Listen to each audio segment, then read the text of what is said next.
Hello everyone, শুভ অপরাহ্ন।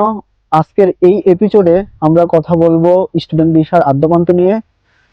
আজকে আমাদের guest হিসাবে আছে তোফায়েল আহমেদ শান্ত, কাম ফ্রম বাংলাদেশ, চাঁদপুর মতলব, এবং সে হলো ঢাকা কলেজের এক্স স্টুডেন্ট।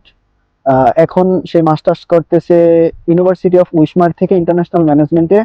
আর আপনাদের যদি তার বিষয়ে বিস্তারিত জানার কোনো ইচ্ছা থাকে তাহলে অবশ্যই অবশ্যই আমি এই ভিডিওর কমেন্ট সেকশনে অথবা ডেসক্রিপশন বক্সে ওর আপনার লিঙ্কডইনের আইডিটা দিয়ে দিব, তো সেখান থেকে আপনারা ডিটেলস দেখে নেবেন।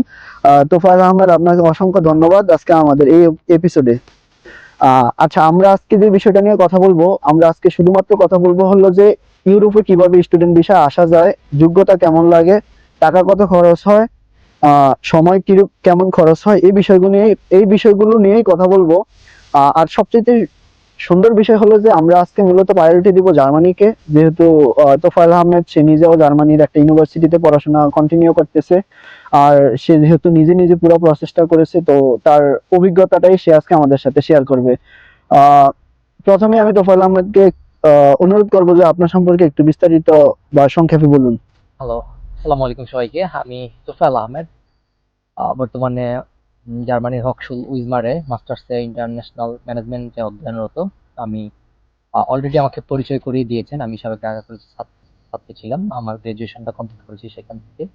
তো আজকের এপিসোডে আমি চেষ্টা করব যে আমার লাইফে এই জার্মানি আসার জন্য মানে কি কি স্টেজ পার করতে হয়েছে সেটা আমি আর কি সহজভাবে বলার চেষ্টা করব।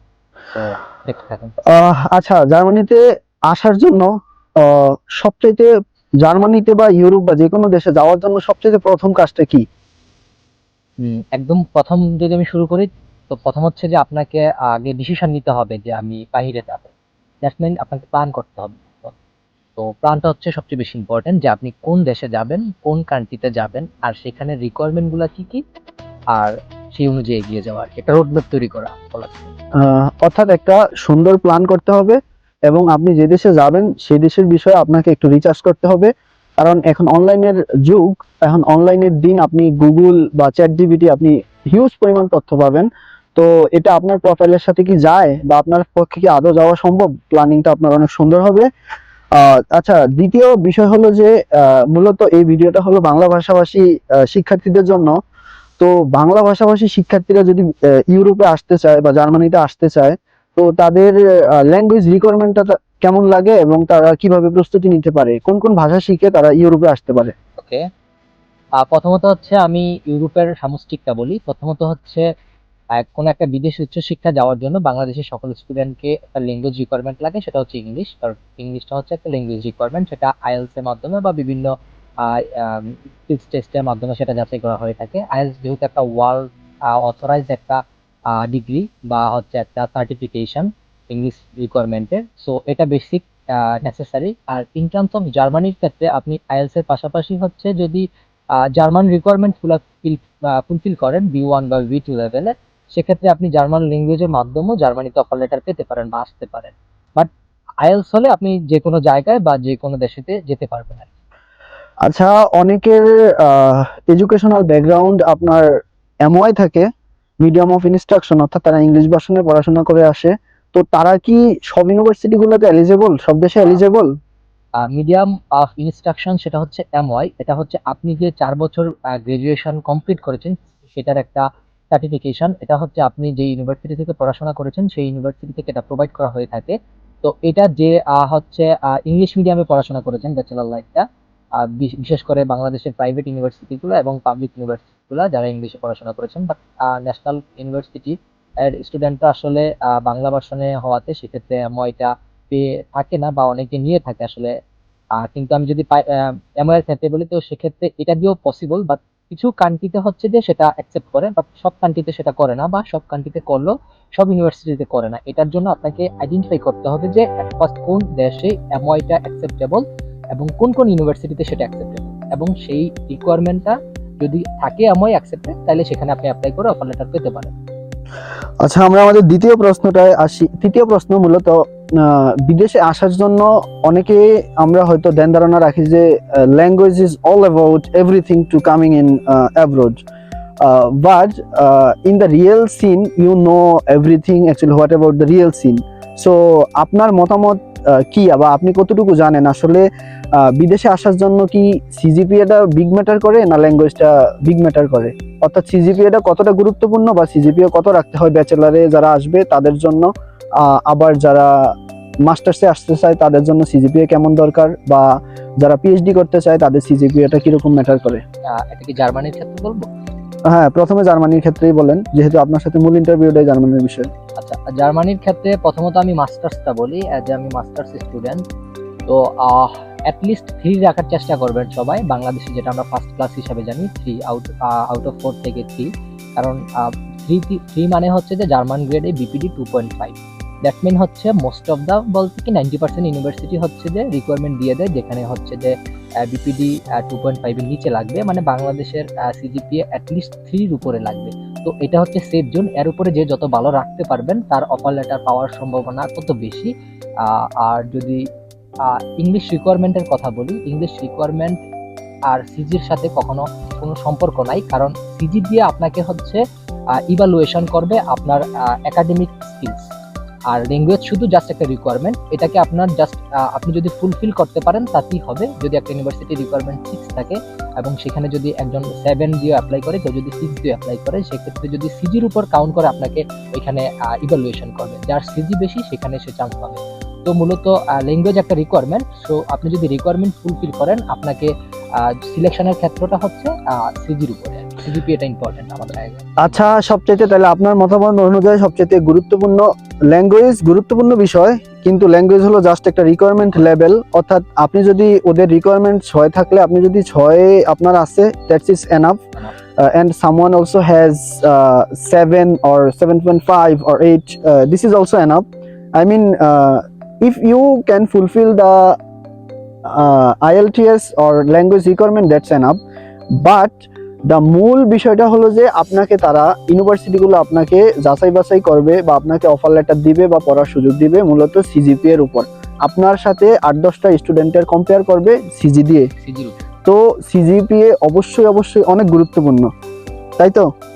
আচ্ছা, তারপরে আমি নেক্সট কোশ্চেনে আসছি। আচ্ছা, জার্মানিতে অ্যাপ্লিকেশন প্রসেসটা কি এবং কোন কোন সময় মূলত অ্যাপ্লিকেশন শুরু হয়? জার্মানির অ্যাপ্লিকেশন প্রসেসটা মূলত 2টা ইনটেকে হয়ে থাকে, একটা হচ্ছে উইন্টার ইনটেক আর একটা হচ্ছে সামার ইনটেক। উইন্টার ইনটেকে মূলত ক্লাস শুরু হয় আপনার অক্টোবর 1 তারিখে, আর সামারেরটা শুরু হয় মোস্ট প্রবাবলি মার্চ কিংবা এপ্রিলে। আর উইন্টার ইনটেকের অ্যাপ্লিকেশনটা মূলত শুরু হয় মে, জুন, জুলাই, এই 3টা মাস চলে। আর সামারের অ্যাপ্লিকেশনটা চলে হচ্ছে নভেম্বর, ডিসেম্বর, জানুয়ারি। এটা আসলে ইউনিভার্সিটির উপর ইউনিভার্সিটি ভেরি করে। আমি যেটা বলেছি সেটা হচ্ছে যে একটা ওভারঅল একটা সামারি বলেছি আর কি, এই সময়টাতে পিক মুভমেন্ট থাকে আর কি। আর দ্বিতীয় প্রশ্নটা যেন কি ছিল? দ্বিতীয় প্রশ্নটা ছিল হলো যে জার্মান ইউনিভার্সিটিগুলোতে আসতে মূলত অ্যাপ্লিকেশন প্রসেসটা কি, অর্থাৎ কোন ওয়েতে স্টুডেন্টরা অ্যাপ্লিকেশন করবে, কয়টা ওয়ে মূলত ইউজ করা হয়? আমি অলরেডি আপনাকে টাইমলাইনটা শেয়ার করেছি কখন অ্যাপ্লিকেশন প্রসেসটা চলে। এখন হচ্ছে অ্যাপ্লিকেশনটা কিভাবে করে থাকবে স্টুডেন্ট। অ্যাপ্লিকেশনটা মূলত দুভাবে হয়, একটা হচ্ছে যে ইউনিসিস্টের থ্রুতে, আর দ্বিতীয় হচ্ছে যে ডিরেক্ট অ্যাপ্লাই, যেটা ইউনিভার্সিটি পোর্টালে। তো ইউনিসিস্ট হচ্ছে একটা বলা যায় যে একটা মাঝখানের সংস্থা হিসাবে কাজ করে। ওইখানে হচ্ছে যে সকল ডকুমেন্টস আপলোড দিয়ে সেখান থেকে ইউনিভার্সিটির চয়েস এবং সাবজেক্ট চুজ করে অ্যাপ্লাই করলে সেখানে ওরা এই অ্যাপ্লিকেশনটা ইউনিভার্সিটিকে ফরওয়ার্ড করে, মানে মাঝখানের একজন হয়ে কাজ করে। আর যেটা ইউনিভার্সিটি ডিরেক্ট অ্যাপ্লাই, সেখানে হচ্ছে যে আপনি ইউনিভার্সিটি পোর্টালে গিয়ে আপনাকে হচ্ছে যে সেখানে ডিরেক্ট আপনার ডকুমেন্ট সব দিয়ে তারপর অ্যাপ্লাই করতে হবে। আচ্ছা, অর্থাৎ আপনারা দুইভাবে জার্মান ইউনিভার্সিটিগুলোতে অ্যাপ্লাই করতে পারেন। প্রথমত আপনারা ইউনিএসএসট, অর্থাৎ এটা একটা থার্ড পার্টির মতো কাজ করে, তবে এটা কোনো এজেন্সি না, বলে রাখি। এটা জাস্ট অ্যাপ্লিকেশন প্রসেসে স্টুডেন্টদেরকে সাহায্য করে কিছু ফি এর বিনিময়ে। আর দ্বিতীয়ত আপনারা সরাসরি অ্যাপ্লাই করতে পারেন, তবে আপনারা এটা ভালো করে খুঁজে পাবেন হলো প্রতিটা ইউনিভার্সিটির ওয়েবসাইট থেকে। আমি নেক্সট প্রশ্নতে চলে আসছি। আচ্ছা, মূলত জার্মানিতে ব্যাচেলাররা মানে কোন লেভেলের পড়াশোনা বাংলাদেশ থেকে বা ইন্ডিয়া থেকে শেষ করে আসে, মাস্টার্সরা কোন লেভেল শেষ করে আসে, আর পিএইচডি স্টুডেন্টরা কোন লেভেল শেষ করে আসে? ব্যাচেলর, প্রথমে আমি ব্যাচেলর দিয়ে শুরু করি। ব্যাচেলর হচ্ছে যে আপনার বাংলাদেশের অ্যাটলিস্ট এইচএসসি কমপ্লিট করার পরে ব্যাচেলর বাংলাদেশে 25 ক্রেডিট সম্পূর্ণ করতে হবে, মানে 1 বছর বাংলাদেশে আপনার ব্যাচেলর কমপ্লিট করে, মানে 13 বছরের সমতুল্য কমপ্লিট করে আপনাকে এখানে আসতে হবে। এটা হচ্ছে ব্যাচেলরের জন্য। আর মাস্টার্সের জন্য অ্যাটলিস্ট আপনার ব্যাচেলর কমপ্লিট করতে হবে দেশ থেকে, ব্যাচেলর কমপ্লিট করে তারপরে মাস্টার্সের জন্য অ্যাপ্লাই করতে হবে। আর পিএইচডির জন্য আপনাকে হচ্ছে যে ব্যাচেলর মাস্টার্স দুইটা কমপ্লিট করার পরে সেখানে হচ্ছে যে এখানে আপনার প্রফেসর ফাইন্ডিং করতে হবে। তারপরে সেই জায়গায় আপনি যদি প্রপোজাল পেয়ে থাকেন তখন সেক্ষেত্রে পিএইচডি কন্টিনিউ করতে হবে। অর্থাৎ পিএইচডির ক্ষেত্রে আপনাদের অনেক ধরনের রিকোয়ারমেন্ট আছে, পাবলিকেশন বা আপনার একটা পিএইচডি ম্যানেজ করতে হবে, কারণ জার্মানি বা ইউরোপের বেশিরভাগ পিএইচডি গুলো হয় পেইড।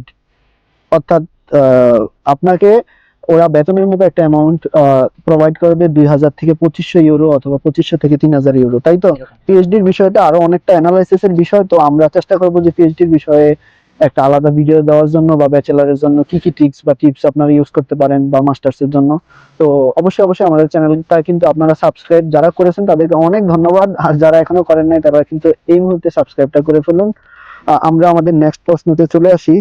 নেক্সট প্রশ্নটা ছিল যে আসলে ইউরোপে আসার জন্য বা জার্মানিতে আসার জন্য টাকাটা কেমন লাগে, বা কোন কোন, অনেক দেশে কিন্তু আমরা যতটা জানি যে ব্লক অ্যামাউন্ট করে আসতে হয়, আবার অনেক দেশে শুধু ব্যাংক ব্যালেন্স, ব্যাংক সলভেন্সি আমরা যেটা বলি ওইটা দেখিয়ে আসা যায়। তো ব্যাংক সলভেন্সিটা অনেক ইজিতেই করা যায় ব্যাংকের থেকে, হয়তো অনেকেই এই বিষয়টা জানে, বা আপনাদের যদি জানার ইচ্ছা থাকে তাহলে আমি অবশ্যই কমেন্ট বক্সে তোফায়েল আহমেদের ফেসবুক পেজ এবং তার লিঙ্কডইন অ্যাকাউন্টটা শেয়ার করবো। আপনারা তাকে তার কমেন্ট বক্সে যে অবশ্যই যে কোনো পোস্টের, স্টাডি রিলেটেড পোস্টের কমেন্ট বক্সে যে আপনারা কমেন্ট করবেন, অবশ্যই সময় পেলে আশা করি আপনাদের প্রশ্নের উত্তর দিবে।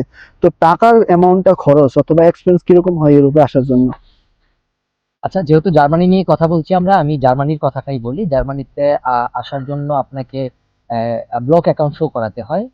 আর হচ্ছে যে অ্যাপ্লিকেশন কিছু ইউনিভার্সিটিতে ফ্রি হয়ে থাকে, আবার হুম। কিছু ইউনিভার্সিটিতে পেইড হয়ে থাকে। তো আমি অ্যাপ্রক্সিমেটলি আপনার 3-4টা বা 5-6টা অ্যাপ্লিকেশন খরচ আমি 30 থেকে 40 হাজার টাকা ধরলাম বাংলাদেশি টাকায়।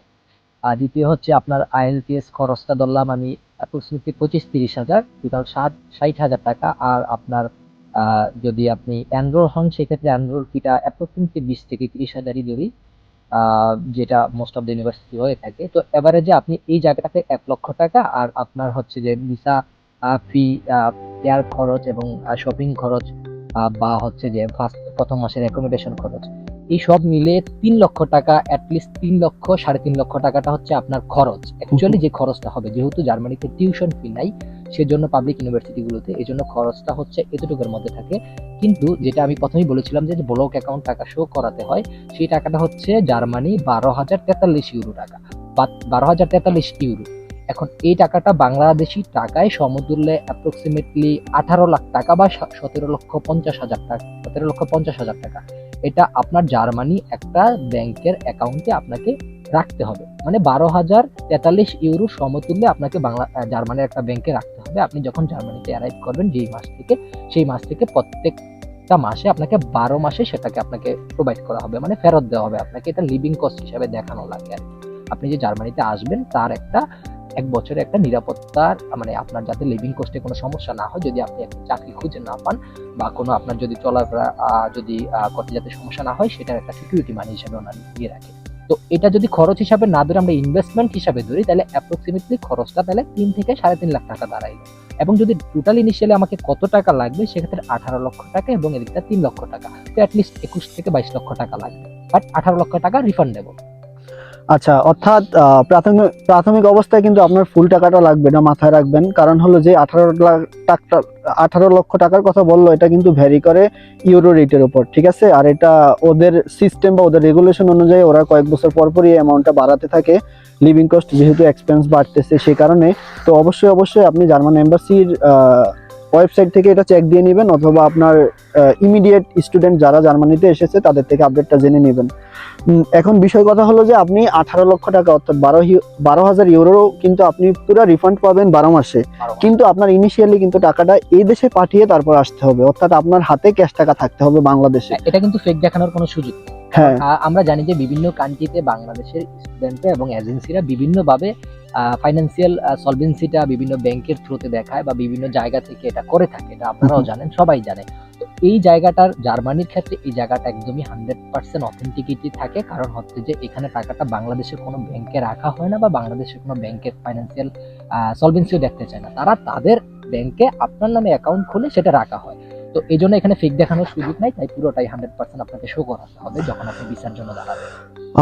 আমাদের পরের প্রশ্নটাই হলো যে মূলত জার্মানিতে স্টুডেন্টরা আসে, তো তারা অনেকে সেই বিভিন্ন ধরনের হ্যাসেলের শিকার হয় বা সমস্যার সৃষ্টি হয়। তো তারা একটা নতুন স্টুডেন্ট জার্মানিতে আসার ক্ষেত্রে তার কি সিটিকে প্রায়োরিটি দেওয়া উচিত নাকি ইউনিভার্সিটিকে প্রায়োরিটি দেওয়া উচিত? ওকে, এজ এ বাংলাদেশি স্টুডেন্ট আমরা যারা আসি আর কি, মোস্ট অফ দ্য স্টুডেন্টই নিজের ইনকাম করে আসলে চলতে হয়। তো সেই জায়গা থেকে আপনি হচ্ছে যে ইউনিভার্সিটিকে প্রায়োরিটি দিবেন এবং আপনার কোর্সকে প্রায়োরিটি দিবেন, কারণ এটাই তো ম্যান্ডেটরি, পড়াশোনার জন্যই তো মূলত আমরা আসি। কিন্তু মূলত আমাদের তো মানে নিজের লিভিং কস্টটা ওঠানোর জন্য একটা ইচ্ছা বা চেষ্টা থাকে। তো সেই জায়গা থেকে আপনারা চেষ্টা করবেন অ্যাটলিস্ট বড় সিটিতেও যদি কোনোদিন আসা পসিবল না হয়, অ্যাজ লাইক বড় সিটিতে কম্পিটিশন বেশি থাকে, অ্যাটলিস্ট চেষ্টা করবেন যে বড় সিটির আশেপাশে কোনো সিটিতে থাকার। অ্যাটলিস্ট আপনারা যাতে ছোট সিটিতে যখন জব না পাবেন বা জব ক্রাইসিস থাকবে, তখন আপনারা যাতে 1 ঘন্টা বা 2 ঘন্টার ব্যবধানে আপনারা যাতে বড় সিটিতে কাজ করতে পারেন। এই জন্য বড় সিটিকে প্রথমে প্রায়োরিটিতে রাখবেন। ইউনিভার্সিটি সাবজেক্ট থাকবে, তার পাশাপাশি বড় সিটিটাকেও প্রায়োরিটি দিবেন, এবং বড় সিটিটা যদি প্রায়োরিটি লিস্টে থেকে আপনারা যদি না পান, মানে আপনার যদি অফার লেটার বড় সিটি থেকে ম্যানেজ করতে না পারেন, সেক্ষেত্রে আপনার বড় সিটির আশেপাশে খোঁজার চেষ্টা করবেন। বাট একদম যদি আপনারা ছোট সিটিতে যান যেখানে আপনার বড় সিটি একদমই না থাকে, তখন একটা সময় গিয়ে না ডিপ্রেশন ফিল হবে যে আপনার ইনকাম যদি না থাকে, স্টেবিলাইজেশন যদি ইনকামটা না হয়, সেক্ষেত্রে আপনার ব্লকের টাকাটা খরচ হয়ে যাবে।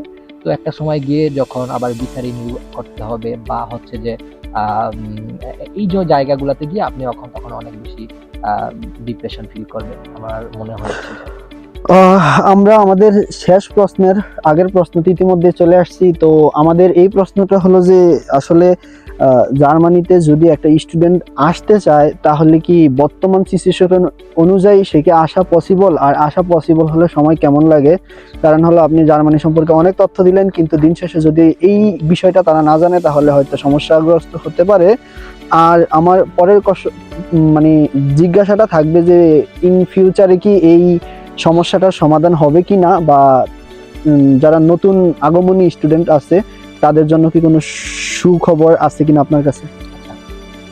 জার্মানিতে আসতে সময় কেমন লাগে? প্রথমত হচ্ছে যে জার্মানিতে বর্তমান সময় আসতে মাস্টার্স এবং ব্যাচেলর, যেটা হচ্ছে রেগুলার মাস্টার্স এবং ব্যাচেলর, যারা স্কলারশিপ না পায় তাদের ক্ষেত্রে অ্যাটলিস্ট 30 থেকে 31 মাস অপেক্ষা করতে হয়। কেউ যদি পাসপোর্ট দিয়ে এম্বাসি ডেটটা নেয়, এম্বাসি ডেট মানে হচ্ছে এম্বাসিতে আপনার ডকুমেন্ট সাবমিট করার জন্য একটা অ্যাপয়েন্টমেন্ট নেওয়া, এবং সেই অ্যাপয়েন্টমেন্ট নেওয়াটা আপনার এই আজকে নিলে আপনি 31 মাস পরে কল পাবেন। তো এটা বর্তমান সময়ের সবচেয়ে বড় ওয়েটিং পিরিয়ড, আমরা এই সময়টা পার করে এসেছি। তো আমরা চেষ্টা করেছি ব্যাচেলর লাইফের শেষের দিকে নিয়ে নেওয়া, বা যখন আর কি আমরা ওয়েটিং পিরিয়ড সম্পর্কে জেনেছি তখন নিয়ে নিয়েছি। তো বর্তমান সময়ে আপনারা যারা জার্মানিতে আসতে চান, ওয়েটিং পিরিয়ডটা অনেক বেশি। যারা অলরেডি নিয়েছে তারাই কিন্তু আসতে পারে, কিন্তু অলরেডি এখন কিন্তু জার্মানি ওয়েটিং পিরিয়ডটা কিন্তু এখন জার্মানি অ্যাপয়েন্টমেন্ট নেওয়াটা বন্ধ আছে। 2028 সালের শুরুর দিকে আবার শুরু হবে, কারণ হচ্ছে যে অলরেডি যারা নিয়েছে তাদেরকে হচ্ছে যে ওয়েটিং পিরিয়ডটা শেষ করতেছে এম্বাসি। তো এটা এই ক্রোনোলজিক্যাল অর্ডারে শেষ করতে করতে এটা গিয়ে 28 সাল পর্যন্ত পৌঁছাবে। তো 28-এর শুরুর দিকে আবার নতুন করে যারা এম্বাসি নেয় নাই অলরেডি বা আসার ইচ্ছায় আছে, তারা হচ্ছে 2028 সালে আর কি এম্বাসি নিতে পারবে। তখন অ্যাপয়েন্টমেন্ট নেওয়ার জন্য অফার লেটার এবং সকল ভ্যালিড ডকুমেন্টস লাগবে, তখন ওয়েটিং পিরিয়ডটা থাকবে না। বাট বর্তমান সময় যারা অলরেডি অ্যাপয়েন্টমেন্ট নিয়েছে তারাই শুধু আসতে পারতেছে এবং সেটা সিরিয়াল অনুযায়ী ডাকতেছে। বর্তমান সময়ে আজকে যখন ভিডিওটা রেকর্ড করা হচ্ছে, আজকে সময়টা হচ্ছে ফেব্রুয়ারির 1 তারিখ। তো এই সময়টাতে হচ্ছে বর্তমানে আগস্টের 2023 সালে যারা অ্যাপয়েন্টমেন্ট নিয়েছে বাংলাদেশে রেগুলার মাস্টার্স এবং ব্যাচেলারে, তারা হচ্ছে যে এখন এম্বাসিতে কল পাচ্ছে, মানে 31 মাস পরে। তো এটা শেষ হইতে 2027 শেষ হয়ে যাবে। আর ব্যাচেলরের ক্ষেত্রে সেম জিনিসটা। বাট এখন যদি আমি বলি যে যদি কুইক সময় কিভাবে আসা যায়, কুইক সময় আসার জন্য স্কোপ একটা, সেটা হচ্ছে স্কলারশিপ। আপনাকে স্কলারশিপ ম্যানেজ করতে হবে। স্কলারশিপ বিভিন্ন ধরনের স্কলারশিপ দিয়ে থাকে, ইউরোপের বিভিন্ন ধরনের ড্যাড দিয়ে থাকে বা ইউরোস মুন্ডাসে দিয়ে থাকে। তো এই জায়গা থেকে যদি আপনি স্কলারশিপ ম্যানেজ করতে পারেন, সেক্ষেত্রে আপনার ওয়েটিং পিরিয়ডটা থাকবে না। 2 থেকে 3 মাসের মধ্যে আপনার ভিসা প্রসেসিং কমপ্লিট করে আপনি ক্লাসে আসতে পারবেন। অনেক অনেক ধন্যবাদ আমাদের আজকের এপিসোডে আপনি যোগ দেওয়ার জন্য। তো আমাদের ভিউয়ার্সদের জন্য আপনার শেষ একটাই অ্যাডভাইস, যে অ্যাডভাইসটা তাদেরকে হয়তো তাদের পথ প্রদর্শক হিসেবে কাজ করতে পারবে, এমন একটা অ্যাডভাইস কি থাকতে পারে? আহ প্রথম হচ্ছে প্ল্যান, আপনি প্ল্যান করবেন। দ্বিতীয় হচ্ছে আপনার সেটার জন্য ডেডিকেশন থাকতে হবে, এবং সেটার জন্য পেশেন্স মানে ধৈর্য থাকতে হবে। প্ল্যান, ডেডিকেশন, ধৈর্য, এবং আপনার গোলটাকে অ্যাচিভ করার জন্য আপনার যা করতে হয় সব করতে হবে। এখন আপনাকে যদি আহ, সবকিছু স্যাক্রিফাইস করে এটার জন্য আহ, লেগে থাকতে হয়, আপনি লেগে থাকতে হবে। তাইলে আপনি একদিন হচ্ছে যে জার্মানিতে আসতে পারবেন। তো এই চারটা জিনিস যখন থাকবে তখন আপনি আসলে জার্মানিতে পৌঁছে যেতে পারবেন। আপনাদেরকে অসংখ্য অসংখ্য ধন্যবাদ আমাদের সাথে আজকের এপিসোডে থাকার জন্য। আহ, দেখা হবে পরের কোনো এপিসোডে, আর আপনাদের সাথে অবশ্যই দেখা হবে জার্মানিতে। সবার জন্য শুভকামনা রইল। আল্লাহ হাফিজ।